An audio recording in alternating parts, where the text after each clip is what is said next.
коркпогула. Ташиев ал бүгүнкү күндө болгону акчасы, уурдап алган акчасы бар, бай адам. Бирок анын колунда бийлиги жок. Албетте тарапташтары бар, электораты бар, мурдагы кол алдында иштеген баш ийген адамдар бар. Бирок алар деле мыйзамдын чегинен чыга алышпайт. Ташиевдин аркасынан ээрчип кеткени жок. Ошондуктан Ташиев кайра келип калат. Дегенде мындай деген сыяктуу, мындай бир кыска ойлуулукка же болбосо бир коркунучтарга алдырбай, мыйзам чегинде өзүңөрдүн укугуңарды коргогула.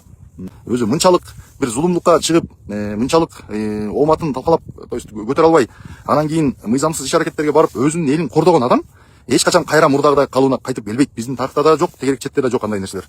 Анткени Кудай Таалам бир жолу ооматын качырып, анан жакшынакай өзүнө берилген жүктүү милдетти тескерисинче аткарып, элди кордогон адамга экинчи оомат бербейт.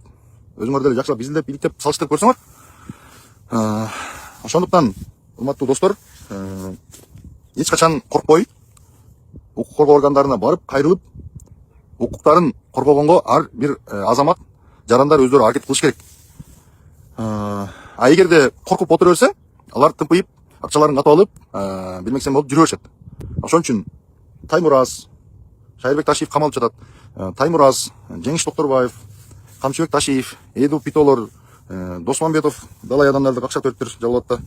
Байкасаңар, комментарийлерде бар ошондой нерселер.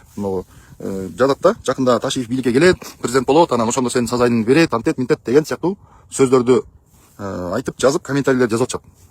Албетте, булар баягы тарапташтардын арасында тымызын, мындай бир сөз таратуулар, жакында кайра мурдагыдай болот, анан бийликке келет деген сыяктуу өздөрүнүн таасирин жоготпош үчүн ушундай бир жалган иллюзиялык абалды түзүп, Ташиевдин тегерегиндегилер ушундай тымыздын аракеттерди көрүшү мүмкүн.